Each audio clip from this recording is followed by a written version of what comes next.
Je suis M. Guy Kibirandoli, je suis président de la jeunesse du Nord Kivu, organisée au sein du Conseil provincial de la jeunesse. La journée mondiale de la jeunesse est essentiellement catholique et je n'en dirai jamais assez.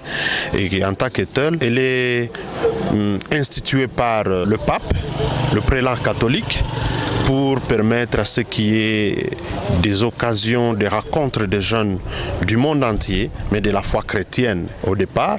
C'est seulement avec le temps que ça a évolué et élargi donc, à d'autres personnes, d'autres confessions pour parler de la foi chrétienne. Les thèmes d'ailleurs sont choisis par le pape et je peux vous dire que pour cette année par exemple, le thème retenu c'est que jeune homme, je te le dis, lève-toi. Et c'est tiré de Luc 7 à 14.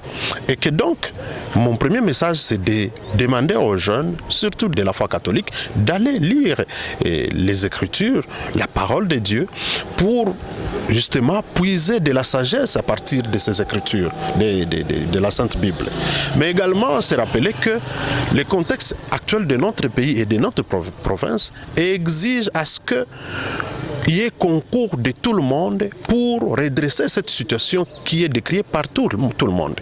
Aujourd'hui, ceux qui sont dans les sphères politiques, que ce soit dans la majorité comme dans l'opposition, que ce soit dans les FCC comme dans les caches pour contextualiser les termes, tous pour la plupart sont des chrétiens. Même s'ils ne sont pas chrétiens catholiques, ils peuvent être protestants, ils peuvent être des églises de réveil, ils peuvent être même musulmans et autres kimbanguistes. Mais on les voit de plus en plus dans les églises, mais de plus en plus l'homme est en train de durcir son cœur et il est en train de se transformer en loup pour l'homme. Voilà pourquoi je vais demander à cette occasion que les jeunes, en tout cas, se remettent entre les mains du Seigneur et qu'il se rappelle le premier et d'ailleurs l'unique recommandation de Dieu, c'est l'amour du prochain.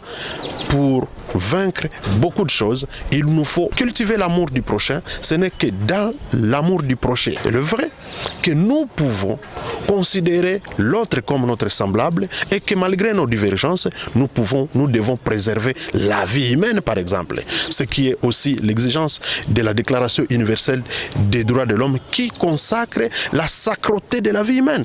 Aujourd'hui, il est aberrant que ce soit des chrétiens qui se rendent coupables des assassinats, des tueries ou d'empoisonnement alors que tous prient chaque dimanche.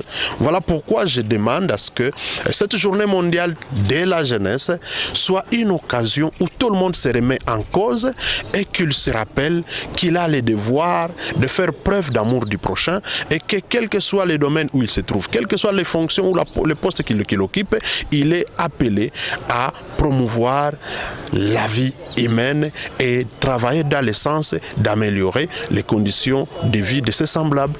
Voilà mon message à la fois aux gouvernants et aux jeunes qui sont le pilier ou l'avenir de l'humanité et doivent commencer aujourd'hui à se préparer à prendre la relève.